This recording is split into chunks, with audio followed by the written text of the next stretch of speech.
Assalamualaikum warahmatullahi wabarakatuh. Om Swastiastu, Shalom, Namo Buddhaya, salam kebajikan, Rahayu, Rahayu, salam sejahtera untuk kita semua. Pertama-tama ingin saya haturkan salam dari Prabowo Subianto yang kebetulan saja kakak kandung saya. Dan saya haturkan juga terima kasih kepada panitia, pada pimpinan dari Gemah Desa, Bapak Subari yang saya banggakan dan saya hormati. Kita tepuk tangan untuk beliau. Dengan Pak Waryoto yang berapi-api tadi, saya kira dari TNI ya Pak Waryoto ini, tapi ternyata terus juga anak kita, Pak Ahmad Mustafa, sekretaris, ternyata Pak Mustafa belum gemoy ya, masih langsing. Saudara-saudara, bapak-bapak, ibu-ibu, adik-adik. Saya bilang adik karena saya lihat cukup banyak masih lebih muda dari saya. Pak Subari ternyata masih 6 tahun lebih muda dari saya, beliau ini. Tapi masih juga berapi-api, kita tepuk tangan lagi. Luar biasa. Apa yang dikatakan Pak Subari juga saya rasakan karena saya kenal almarhum Pak Sudir Santoso. Saya ikut juga berjuang sama beliau tahun 2013-2014. Saya ingat tahun 2012 waktu beliau datang ke Jakarta untuk memperjuangkan suatu undang-undang desa. Dan beliau sering ketemu Pak Prabowo, dan itu betul. Satu-satunya partai waktu itu yang mendukung undang desa itu Partai Gerindra, saya ingat itu. Tapi hari ini, bapak-bapak, ibu-ibu, saya datang bukan hanya untuk mengenang masa lalu, namun juga untuk hari ini ucapkan banyak terima kasih, matur nuwun, untuk dukungan dari ibu-ibu, bapak-bapak semuanya, untuk Prabowo Subianto dan Gibran Rakabuming Raka. Terima kasih. Saya datang ke sini untuk mengucapkan banyak-banyak terima kasih secara pribadi dari saya sebagai salah satu pendukung Prabowo Subianto dan Gibran Rakabuming Raka, dan juga saya sebagai salah satu pimpinan dari tim kampanye nasional. Hari ini kita juga dapat kehormatan juga hadir di sini Ketua Tim Kampanye Daerah Bapak Kukrit. Bapak Kukrit, tolong. Beliau juga kawan dan pengusaha, anggota Kadin dan anggota HIPMI, dan pernah jadi pimpinan HIPMI daerah Jakarta, Jawa Tengah. Bapak-bapak, ibu semuanya, saya ingin sampaikan visi dan misinya Prabowo dan Gibran. Kita dukung Prabowo dan Gibran untuk apa? Saya dukung Prabowo Gibran bukan kakak saya Prabowo. Kalau saya beda visi dan beda visi dengan kakak saya, belum tentu saya dukung dia. Banyak keluarga-keluarga di dunia dan di Indonesia di mana kakak beradik bertengkar, kakak beradik rebut warisan, kakak beradik beda politik, bahkan kakak beradik juga saling membunuh. Tapi saya dukung Prabowo karena saya ikut visi dan misinya. Mereka menawarkan suatu visi dan misi dan program-program yang jelas.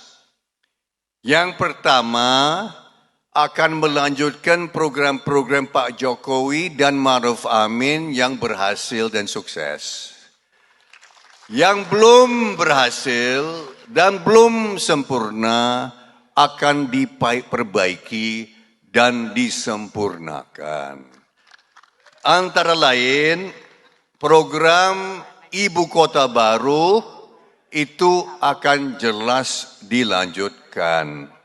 Paslon-paslon lain ada yang satu menolak, yang ada satu lagi ragu-ragu. Kalau Prabowo dan Gibran jelas akan melanjutkan Ibu Kota Baru dengan berbagai pertimbangan. Ada program-program lain akan dilanjutkan. Program-program yang kurang berhasil atau tidak berhasil, Pak Subari, akan kita batalkan. Namun ada program-program yang sukses, kita akan lanjutkan dan sempurnakan. Ada banyak program kartu ini dan kartu itu, saya kira bapak-bapak ibu semua lebih hafal dari saya. Yang bagus kita lanjutkan.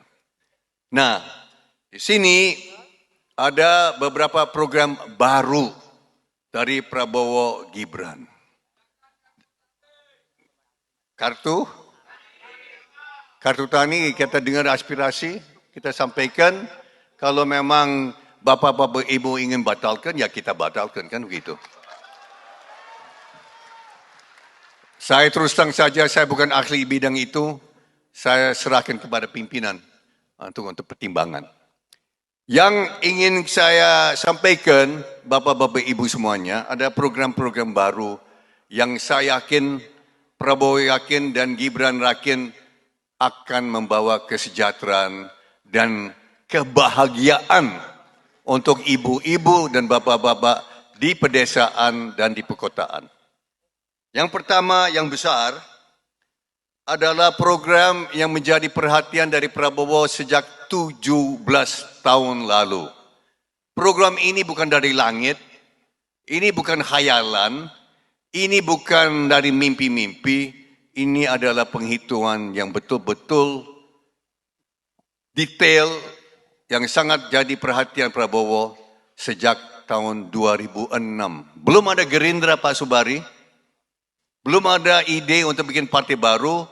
Waktu itu Pak Prabowo anggota Partai Golkar. Dia waktu itu ketua umum HKTI waktu itu. Himpunan Kerukunan Tani Indonesia. Yang saya kira yang hadir hari ini juga ada anggota HKTI. Betul? Nah, waktu itu tahun 2006 saya tinggal di luar negeri. Waktu itu saya lama di luar negeri. Saya pulang nengok ibu kami yang sakit parah waktu itu 2006. Setiap bulan saya terbang dari London datang ke Jakarta terutama untuk nengok ibu kami. Sewaktu itu saya dipanggil Prabowo ke kantornya di Gedung Bidakara. Mungkin Pak Subari sudah berapa kali ke sana. Dan waktu itu saya kaget.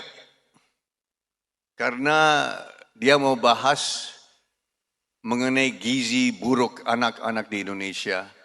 Dia mau bahas solusinya menurut dia, yaitu susu. Saya kaget. Ini kakak saya tahu orang keras.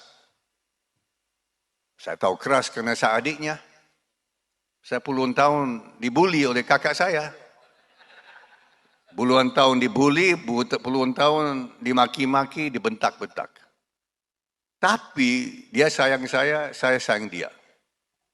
Dan waktu itu Jenderal Kopassus ini, atau mantan jenderal, bicara mengenai susu, mengenai gizi anak-anak, mengenai bocah-bocah yang banyak cacat, yang banyak lahir cacat, dan banyak yang tumbuh stunting. Saya kira kita semua di hadir yang hari ini tahu stunting. Saya tahun 2006 tidak tahu stunting. Saya belum tahu, saya baru tahu istilah stunting tahun 2006 dari kakak saya, mantan jenderal. Karena waktu itu dia bilang, Sim, saya prihatin dengan kondisi bangsa kita. Anak-anak kita, 30% berbesar jadi orang yang lebih besar, anak-anak sekolah, stunting. Saya bertanya sama dia, stunting itu apa? Dia jelaskan, stunting adalah kondisi anak-anak, bocah-bocah karena orang tuanya miskin, tidak mampu memberikan makanan yang sehat, yang penuh gizi. Mereka anak-anak ini bisa besar dengan tubuh-tubuh kecil, yang lebih parah lagi otak-otak cacat. Rata-rata orang stunting dengan kecerdasan, dengan IQ 70. Kalau kita di sini, rata-rata ibu-ibu bapak-bapak kita normal. Saya lihat nggak ada yang stunting di sini. Ibu bapak-bapak di sini dengan IQ 100, 105, itu normal. Itu manusia normal, biasa, sehat. Orang yang pinter, yang cerdas, seperti Profesor Habibie, mantan presiden kita, biasanya di atas normal. 120, 30, 40. Kita 115. Saya 105, 100. Namun anak-anak yang stunting, yang waktu itu 2006 30% dari anak-anak, mereka hidup nanti jadi orang dewasa dengan tingkat kecerdasan IQ 70. 70 adalah tingkat kera. Kera itu 60, 65. Gorila, orang utan itu 60-an. Berarti manusia stunting itu setara dengan orang utan dan kera. Sudah diukur ada hewan-hewan primata yang IQ-nya lebih dari 70. Ikan, dolphin, cerdas. Gajah, cerdas. Ini adalah stunting. Ini 2006 saya diajari kakak saya, Prabowo Subianto, mengenai stunting. Dan dia bilang, kalau hal ini tidak segera kita tanggulangi, kita perbaiki, bukan mustahil 30% angkatan kerja kita nanti hidup stunting. Berarti apa? 30% orang-orang yang masuk angkatan kerja, mau jadi kepala desa, ditolak. Mau jadi perangkat desa, ditolak. Mau jadi kuli pelabuhan, ditolak. Mau jadi pekerja bangunan, ditolak. Mau masuk jadi PNI, ditolak. Mau jadi Polri, ditolak. Mau jadi perawat, ditolak. Mau jadi bidan, ditolak. Kenapa? Karena IQ-nya 70. Tidak bisa belajar, ketemu mandor, tidak bisa menampung, menyerap petunjuk mandor. Mau belajar jadi bidan, tidak bisa. Saya kira bapak-bapak ibu bisa ngerti. Nah itu 17 tahun lalu. Tahun 2014 itu menjadi platform dari Partai Gerindra. Saya kira kawan-kawan yang tahu sudah tahu. Revolusi putih, susu itu salah satu bagian kita mau persembahkan untuk anak-anak yang stunting. Jangan sampai stunting. 2019 sama juga. Waktu itu kita diejek, saya ingat. Wah, masa susu, bukan ikan. Ya, saya katakan waktu itu, kalau ada ikan, ya ikan. Tapi kalau ada telur, ya telur. Kalau ada susu, ya susu. Yang penting gizi anak-anak cukup dan lebih cukup. Nah, sekarang Prabowo Subianto bersemangat. Saya ketemu dia bersemangat, luar biasa bersemangat. Syim, kita bisa melaksanakan program yang saya cita-citakan 17 tahun lalu. Dia bilang, saya akan mulai dan kita perluas, kita bikin program yang luar biasa untuk anak-anak di Indonesia. Program kita dan kita cadangkan, dan ini program dia pribadi. Ini bukan program saya. Ini program tim kita. Kita menyusun, kita mengkaji, kita mempersiapkan suatu program yang pencetusnya sesungguhnya. Pencetusnya ada Prabowo Subianto. Seorang jenderal yang obsesinya adalah untuk memberikan makanan yang bergizi, yang bermutu untuk semua anak-anak di Indonesia tanpa kecuali. Karena menurut statistik pemerintah Indonesia saat ini 41%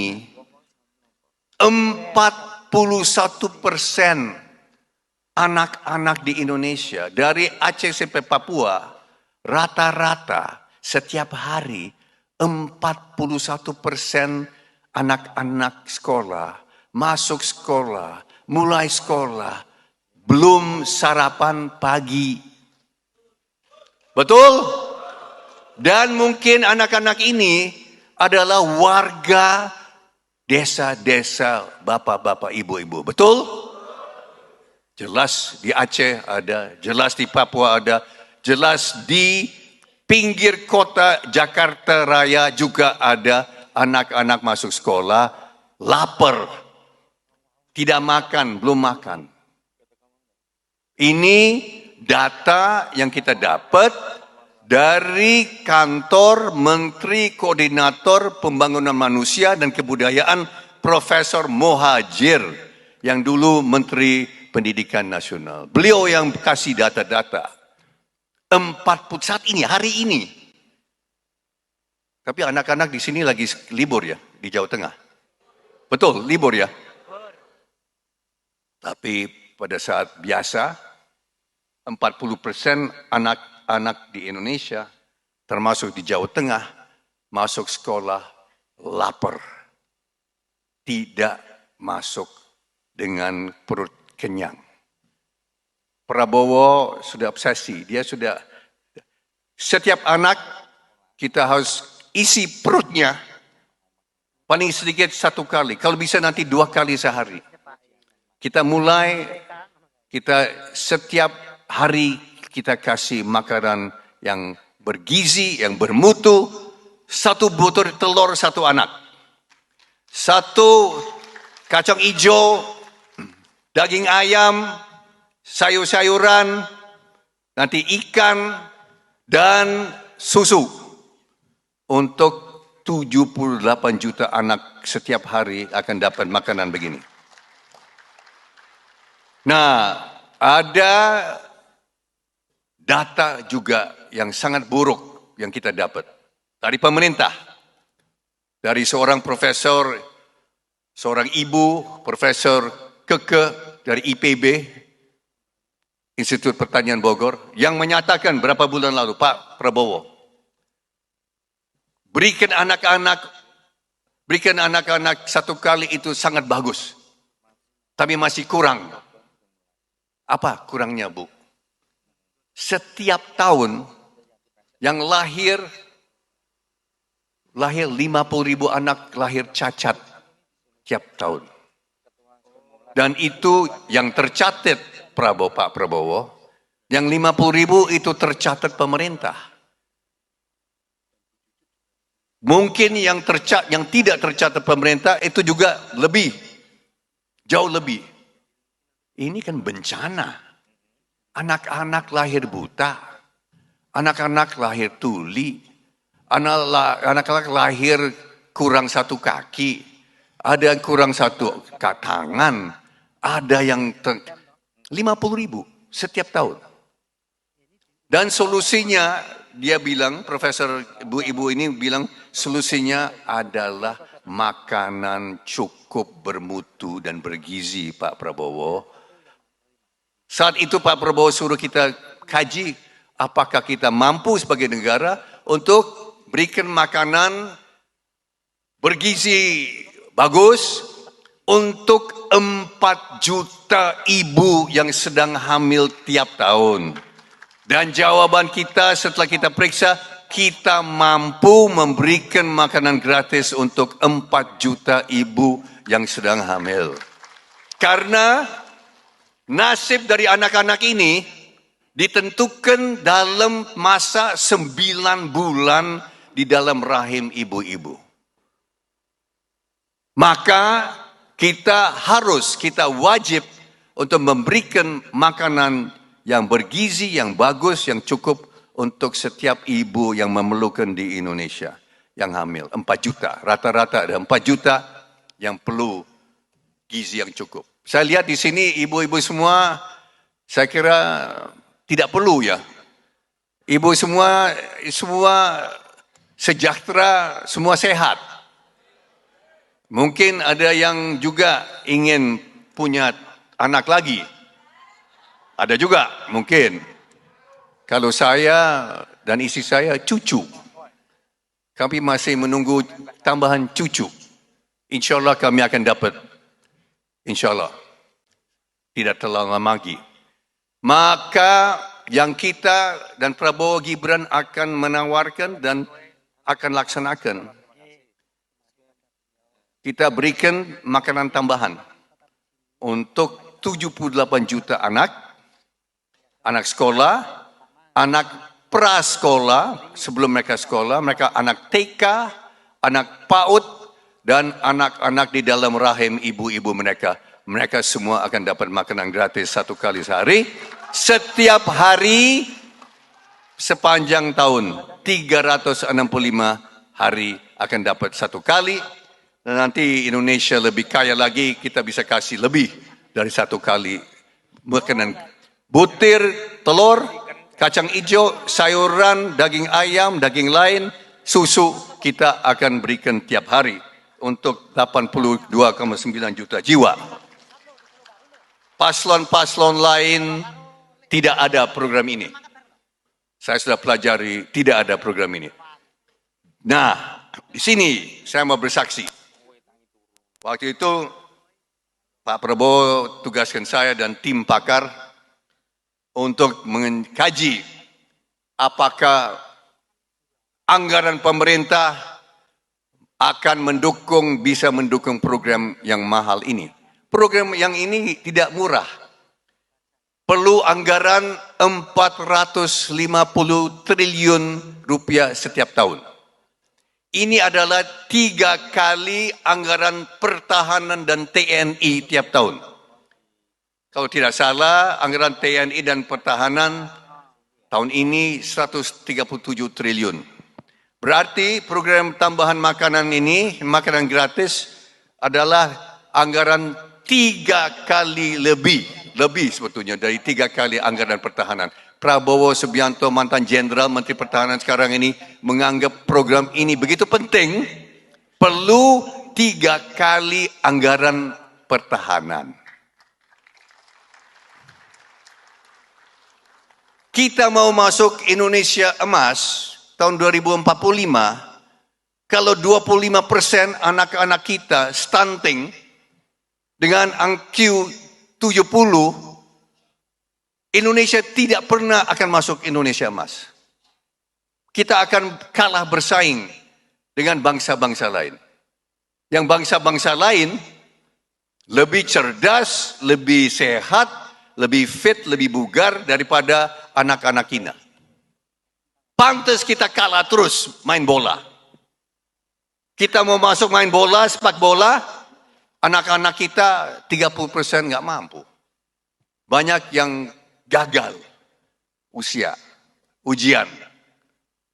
Maka ini program yang, dan saya bisa katakan, saya lapor, tim kita lapor ke Prabowo, dana ada dan dana bakal ada, kita mampu untuk kita sediakan 82 juta jiwa, kita berikan negara Indonesia kaya raya, Indonesia mampu. Ini saya bersaksi dan ibu bapak-bapak sekarang bisa dengar langsung dari saya, tim pakar dari Pak Prabowo juga. Ini adalah program yang kita laksanakan karena negara kita mampu untuk sediakan uang yang cukup untuk sediakan ini. Maka pada saat Prabowo dan Gibran dilantik, kita mulai dengan program ini setelah ada masa persiapan yang cukup. Nah, apa dampaknya terhadap rakyat pedesaan di Jawa Tengah, Jawa Barat, dan Jawa Timur? Dampaknya adalah kita akan bukan hanya berikan makanan gratis untuk anak-anak dan ibu-ibu, kita akan berdayakan bapak-bapak, ibu-ibu di pedesaan yang ikut menyiapkan makanan-makanan yang mengikut memberikan makanan ini kepada anak-anak dan jadi untuk bisa menikmati penghasilan ekonomi dari program ini. Karena Pak Prabowo sudah katakan bahwa program ini 450 triliun harus dikerjakan, harus dilaksanakan, harus diterapkan oleh usaha UMKM. Harus dilaksanakan di tingkat mikro dan menengah. Tidak boleh pengusaha besar ikut dalam program ini. Saya sendiri sebagai pengusaha besar, saya bersumpah di depan ibu dan bapak-bapak, saya sudah janji, saya tidak akan program ini. Tugas saya adalah mengawasi. Mengawasi untuk apa? Mengawasi dari korupsi. Karena korupsi adalah penyakit utama di negara ini, kita harus mencegah korupsi. Karena Pak Prabowo sudah menduga, saya menduga, kalau orang tahu ada 450 triliun, pasti tikus-tikus sudah siap. Betul atau tidak? Tikus-tikus siap untuk apa? Untuk makan makanan yang disediakan, atau sebelum makan ya uang mau dicuri. Betul atau tidak? Itu adalah tugas kita. Tugas kita yang sudah sepuh-sepuh seperti saya, Pak Subari, tugas kita adalah pengawasan. Pak Subari dan saya kan kita kurang pintar masak ya. Yang masak nanti ibu-ibu, yang mak-mak. Mungkin anak-anak dari mak-mak dan ibu-ibu. Ya. Tugasnya adalah, kita sudah hitung, kemungkinan besar kita akan nanti ciptakan lapangan kerja 1,8 juta pekerjaan baru untuk melaksanakan program ini. 1,8 juta pekerjaan baru dari mana? Kita sudah hitung untuk memberikan makanan untuk 82 juta jiwa, 900 ribu, 83 juta kurang lebih, kita perlu mendirikan kurang lebih 377 ribu dapur. 370 ribu dapur kurang lebih, perlu juru masak 5 masing-masing. 5 kali 377 ribu ya kurang lebih 1.800.000 pekerja baru di pedesaan dan di tempat-tempat di kota-kota besar yang memerlukan. Ini juga nanti ini merangsang kegiatan-kegiatan ekonomi. Bapak-bapak, ibu-ibu kepala desa dan keluarganya yang punya ayam, ayamnya harus bertambah untuk menyediakan 80,9 juta butir telur tiap hari. Yang punya kambing susu atau sapi perah harus tambah sapi perah dan tambah sapi kambing etawa. Yang punya lahan sawah harus bertambah untuk memberikan, dan karena ini semua nanti dari anggaran pemerintah Pak Subari, Pak Paryoto. Ya, yang nanti membayar adalah negara. Prabowo dan Gibran yang akan membayar bapak-bapak, ibu-ibu di pedesaan nanti.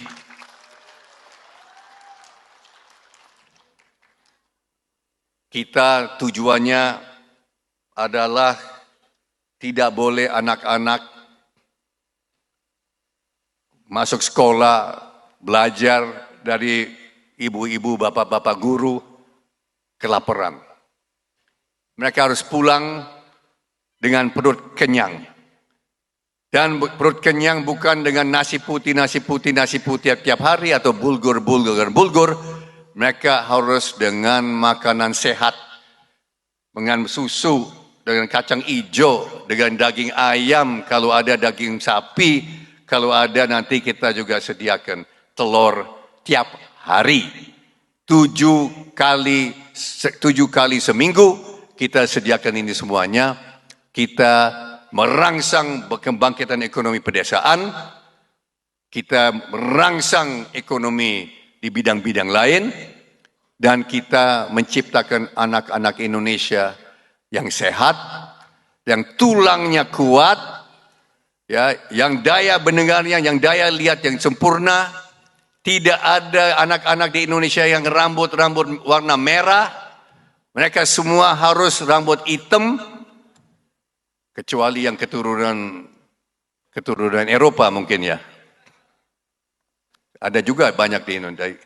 Namun semuanya harus, dan kita akan menghapus, tidak boleh lagi anak-anak yang lahir cacat di Indonesia ini, insya Allah. Ini adalah program pertama. Pak Subari, saya diberikan waktu berapa lama ya? Boleh terus? Terima kasih. Saya bisa berjam-jam. Saya bisa bermalam-malam, tapi ya, kasihan bapak-bapak, ibu-ibu. Ya sungguh-sungguh, saya bisa bermalam, karena ini programnya banyak yang bagus. Yang kedua adalah penambahan gaji guru dan gaji guru honorer di seluruh Indonesia. Pasti di desa-desa ibu-ibu, bapak-bapak ada guru dan guru honorer, betul? Di banyak tempat, tidak jauh dari Jakarta, guru masih dapat gaji, ada yang dapat 500.000 sebulan. Betul? Ada 800.000. Pernah berapa tahun lalu saya ke Banyumas, ada yang dapat Banyumas, Jawa Tengah, saya dengar ada yang dapat 150.000 rupiah per bulan, betul? Ini tidak boleh. Ini tidak boleh. Pak Prabowo tinggal di luar kota Jakarta, di Jawa Barat. Saya kira kepala desa dari Jawa Barat ya ada di sini. Dia di Kabupaten Bogor, di tempat namanya Bojongkoneng, juga dikenal Hambalang. Ada 2, 3, 4 sekolah di sekitar dia. Dan berapa tahun lalu dia cerita sama saya, dia turun dari Jakarta, dia menuju ke Jakarta, lihat anak-anak sudah mulai pulang jam 10 pagi. Anak-anak 1 jam dari Jakarta, anak-anak sudah mulai pulang dari sekolah. Prabowo berhenti, dia turun, dia tanya anak-anak, loh mau kemana? Ini jam 10, ini baru jam 10. Pak, mereka katakan, ibu guru udah pulang, Pak guru sudah pulang, dan kadang-kadang kepala sekolah udah pulang. Apa maksudnya kalau mereka di sini nggak ada guru? Kenapa guru pulang jam 10? Karena cari penghasilan tambahan. Sebagai apa Pak Prabowo tanya? Diselidiki sebagai sopir ojol. Di kota Solo ada ojol nggak di sini? Pasti. Ojek online, betul? Di Bogor banyak. Dan banyak di Bogor itu guru. Karena mereka tidak bisa hidupi seorang istri dan 2-3 anak dengan gaji 500.000 sampai 1 juta pun tidak cukup. Maka timbul ide, gagasan tambahan gaji guru dan gaji guru honorer. Kita sudah hitung-hitung tim pakar kita, negara kita mampu. Kita mulai tahun pertama Prabowo dan Gibran menjabat, kita mulai dengan 2 juta rupiah per bulan. Selama 13 bulan. Maka di setiap desa di Indonesia, bukan hanya Jawa Tengah, kita akan berikan guru-guru tambahan 2 juta rupiah per bulan, 13 bulan setahun, maka mereka akan dapat 26 juta setiap tahun sebagai tambahan dari gaji pokok mereka. Tujuannya apa?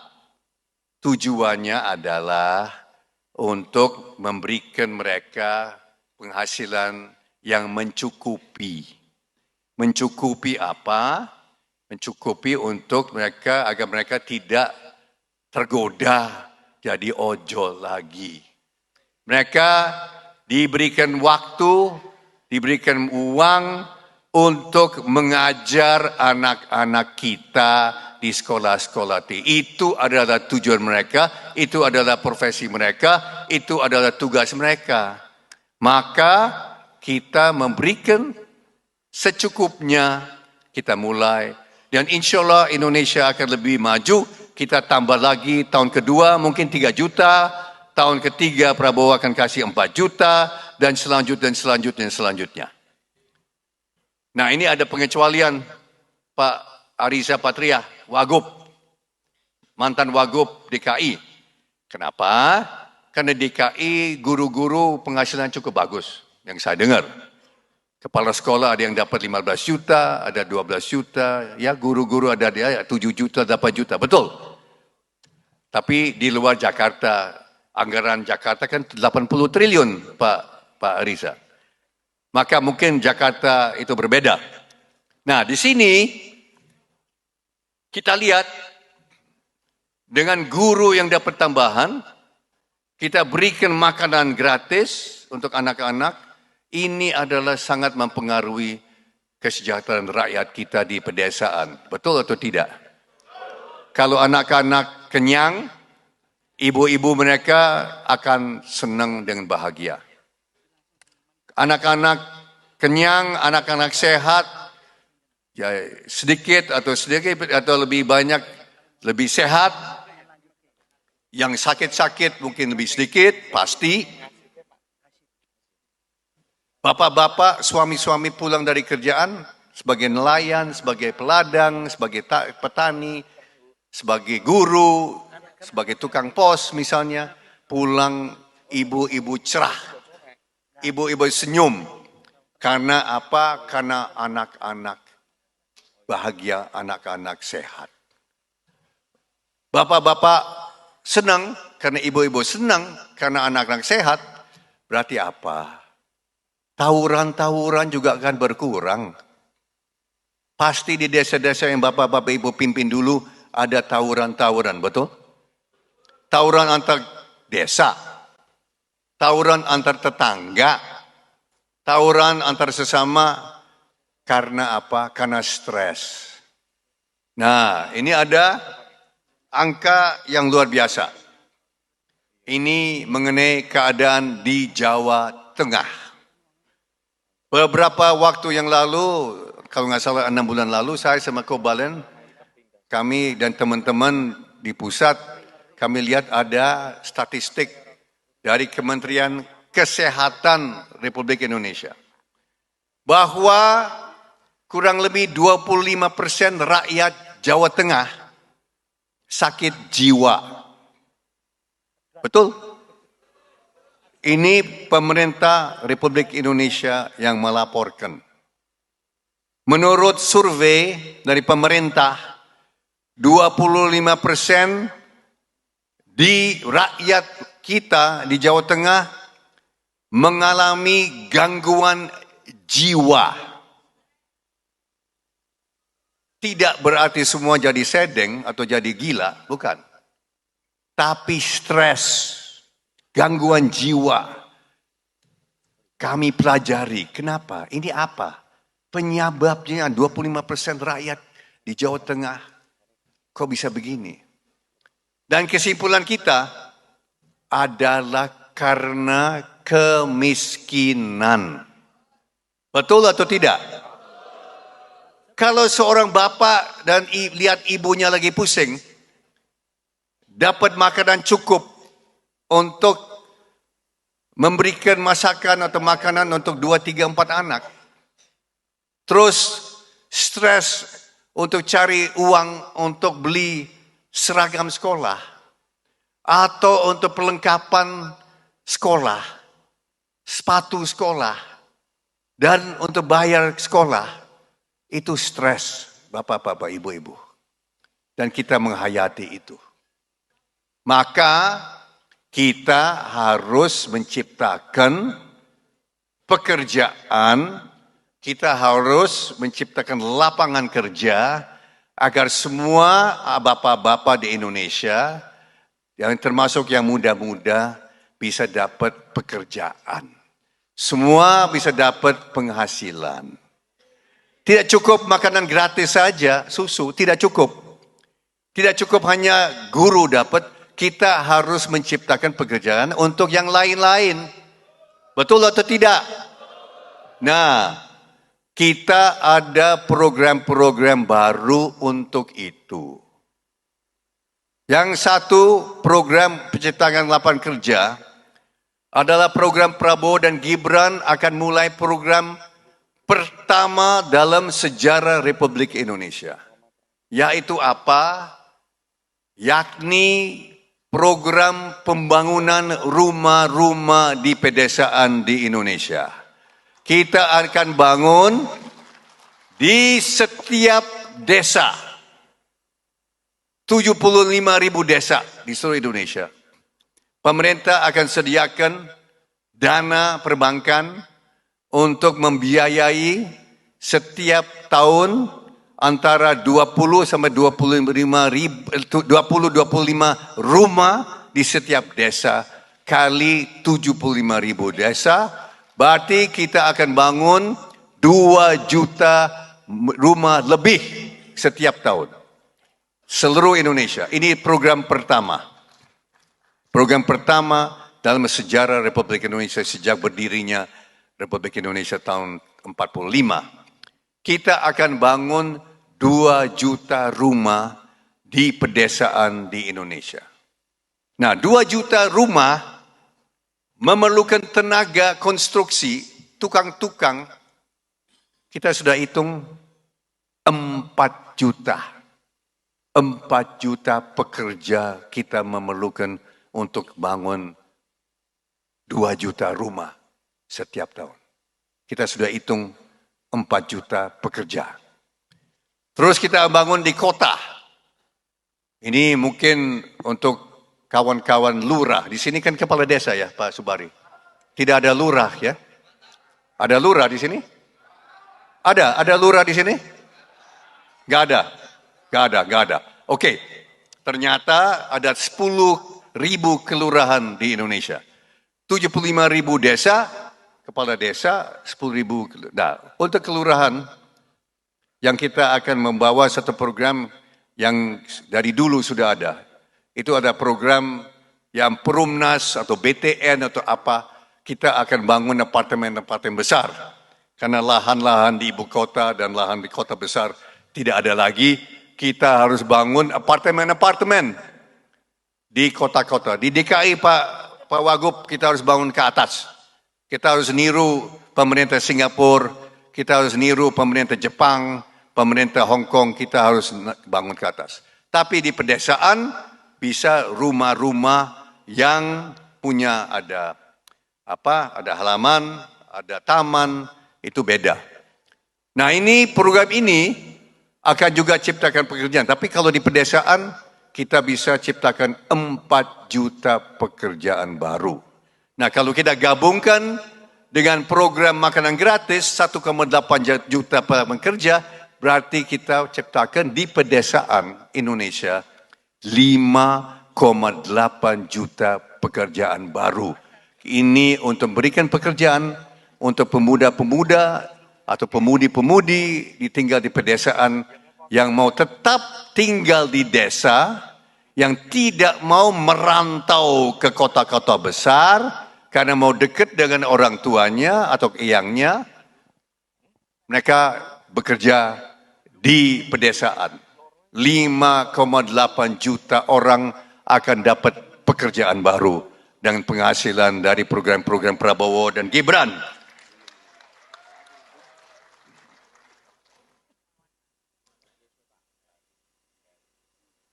Program itu kurang lebih 400 triliun rupiah. Program yang tadi saya sebut memerlukan anggaran kurang lebih 400 triliun rupiah. Ditanya apakah dana ada? Dan bakal ada, dan saya jawab, dan tolong ini direkam, tolong ini dicatat Bapak-Bapak Ibu-Ibu, Prabowo tidak pernah bohong. dana ada dan bakal ada. Dan kita akan menciptakan, kita akan bangun 2 juta rumah setiap tahun di pedesaan, dan kita bangun 1 juta unit apartemen di perkotaan. Dan kita akan menciptakan lapangan kerja 5,8 juta di pedesaan Indonesia. Dana ada dan bakal ada. Ada program-program lain, Pak Subari masih ada waktu? Pak Waryoto masih ada waktu? Saya lanjut. Mau dengar program-program lain? Program lain lebih murah. Program lain lebih murah. Tapi dahsyat. Apa itu? Kita berniat membangun rumah sakit bertaraf internasional di setiap kabupaten di Indonesia. Waktu itu Pak Prabowo bersemangat, Sim, setiap kecamatan, saya mau bangun rumah sakit setiap kecamatan. Saya bilang, aduh kita pusing saya nih. Ini ada 6.000 kecamatan di Indonesia. Pak Prabowo mau bangun 1 rumah sakit setiap kecamatan. Saya hitung-hitung, duitnya nggak ada. Duitnya nggak ada, bangkrut. Negara kita hancur. Kalau setiap kecamatan di Indonesia dapat bangun rumah sakit dengan apa? 1, dokternya nggak ada. Dokter nggak ada. Kita harus realistis, ibu-ibu, bapak-bapak. Ya, kita jangan janji yang macam-macam lah, kita nggak bisa penuhi. Kalau rumah sakit 1 setiap kabupaten di Indonesia, kita mampu. Dan kita akan bangun. Dan kita akan lengkapi dengan alat-alat yang canggih. Sehingga bapak-bapak yang sakit di Wonogiri, ada di Wonogiri nggak di sini? Oh, bapak di Wonogiri. Kalau rumah sakit ada yang canggih, ya bapak-bapak, ibu-ibu sakit di Wonogiri tidak perlu ke Solo atau tidak perlu ke Semarang, ya nggak perlu. Tapi ternyata ada, dan saya sudah cek karena saya sudah di mana-mana. Banyak kabupaten di Indonesia kurang rumah sakit yang memadai, kurang layak. Orang sakit jantung di mana harus dibawa ke Semarang. Betul atau tidak? Orang yang sakit di Ambon, sakit jantung harus terbang ke Makassar untuk perawatan. Karena di Ambon tidak ada rumah sakit yang alat yang canggih. Banyak orang mati di pesawat. Untuk mencegah orang mati di pesawat, kita akan lengkapi rumah sakit di kota Ambon, dan setiap ibu kota akan lengkap dengan alat-alat canggih, MRI, PT scan, CT scan, perlengkapan dokter gigi dan sebagainya, sehingga bapak-bapak kalau sakit di Wonogiri, cukup di Wonogiri dirawat, tidak perlu ke Solo. Ada yang sakit di Sragen, tidak perlu ke Semarang. Orang bisa mati di jalan di Semarang. Orang yang sakit jantung bisa mati di ambulans menuju ke Semarang. Betul atau tidak? Dan itu sering terjadi. Pulau Jawa cukup lengkap. Tapi masih belum lengkap. Apalagi Pulau Kalimantan. Orang harus jalan dari 12 jam. Dari Kutai Barat ke Samarinda 12 jam untuk perawatan. 12 jam di jalan. Dari Kutai Barat ke Samarinda. Mungkin ada saudara-saudara yang punya keluarga di Kalimantan Timur. Saya kira ada. Dan mereka menderita kurang rumah sakit yang canggih. Maka kita sudah berjanji di Kutai Barat kita akan bangun rumah sakit internasional. Nanti dengan alat-alat canggih semuanya. Kita sudah janji di Tenggarong kita akan bangun. Kita janji di Samarinda, kalau belum ada kita juga. Dan ini adalah lebih dari 430 rumah sakit kita akan bangun. Dan ini program ini relatif murah dibangun program-program lain. Program ini makan anggaran 87 triliun. Tentu kita bangun selama 5 tahun. 100 rumah sakit setiap tahun. Kita perlu 17 triliun rupiah setiap tahun. Uang ada dan bakal ada, saudara-saudara. Dan ini nanti rakyat Jawa Tengah, rakyat Jawa Barat, rakyat Jawa Timur akan menjadi yang menikmati. Kalau jadi pasien-pasien, ya semakin tua kan semakin kita akan alami kan Pak. Saya semakin sepuh juga sering ke rumah sakit, ya Pak Subari demikian Pak. Kita perlu perawatan yang bagus. Kita perawatan yang bagus, kita perlu obat-obat yang terjangkau, betul atau tidak? Kita tidak perlu obat-obat yang mahal-mahal. Kita perlu obat-obat terjangkau. So ini program Prabowo, kesehatan untuk rakyat pedesaan dan rakyat seluruh Indonesia. Ini kita dan dana ada. Yang lebih susah adalah untuk menciptakan namanya dokter spesialis. Ya, dokter spesialis adalah, ya saya kira semua tahu, ini bukan dokter umum, tapi dokter spesialis jantung, dokter spesialis mata, dokter spesialis otak, dokter spesialis tulang, ya ortopedik, itu perlu waktu, perlu 5-10 tahun. Ya, Prabowo dan Gibran bukan tukang sihir ya, nggak bisa ciptakan dalam waktu satu, ya. Itu perlu dan kita mulai program-program itu. Itu akan pasti karena dana ada. Ada lain, sekolah unggulan. Sekolah unggulan kita akan bangun juga setiap kabupaten. Sehingga anak-anak dan cucu-cucu bapak-bapak, ibu-ibu bisa dapat pendidikan yang canggih di kabupaten ibu-ibu bapak-bapak. Yang bapak ya dari Wonogiri, anak bapak dan mungkin cucu bapak ya. Bisa bersekolah di tempat yang canggih, peralatan yang canggih, yang standar dunia, standar internasional. Bapak, anak-anak bapak, cucu bapak dididik di Wonogiri, dididik di mana saja, di tempat di kabupaten bapak ibu-ibu. Tidak perlu lagi ke jauh-jauh untuk sekolah unggulan. Sekolah unggulan untuk nanti menyiapkan cucu-cucu kita untuk karir sebagai insinyur, karir sebagai dokter, karir sebagai bidan, karir sebagai tentara, karir sebagai yang perlu ilmu-ilmu dan pendidikan khusus. Sekolah unggulan akan dibangun di semua kabupaten dan kota di Indonesia, 530 kota dan kabupaten Indonesia. Itu adalah program-program lain. Ada program-program banyak.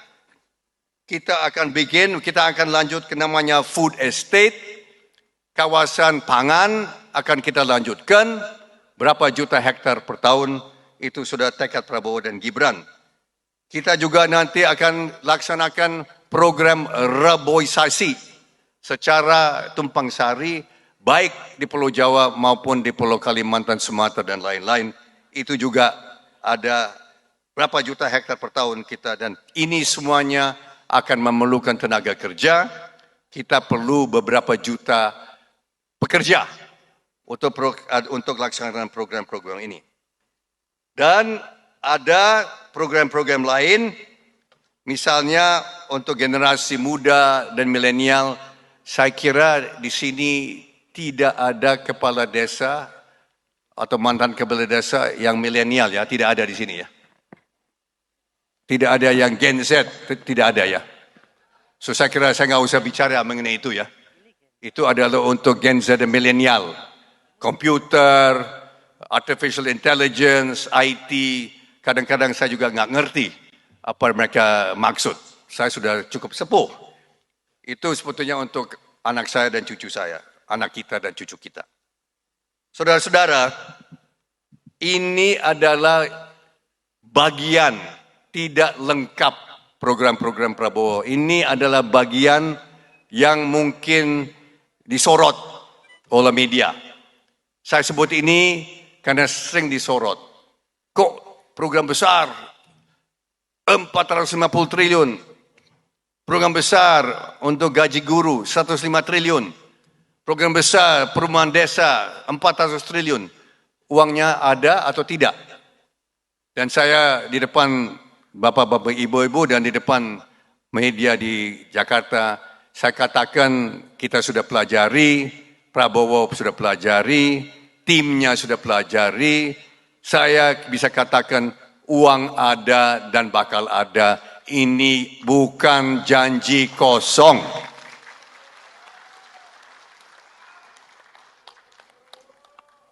Janji Prabowo untuk kepala desa tetap. Kita akan berdayakan desa-desa. Kita akan bangun pabrik-pabrik pupuk. Kita akan sediakan benih yang cukup. Kita akan sediakan bahan bakar dan sebagainya yang sesuai dengan kebutuhan rakyat kita di desa-desa. Saya tadi senang sekali mendengar kesaksian dari Pak Sobari tadi. Bahwa banyak orang tidak tahu Pak Sobari atau lupa bahwa Pak Prabowo tanda tangani perjanjian tertulis dengan perwakilan kepala desa di Jakarta. Dengan Pak Sudir Santoso, dengan rekan-rekannya Prabowo tanda tangan dan masih ada contohnya, saya lupa bawa ke sini.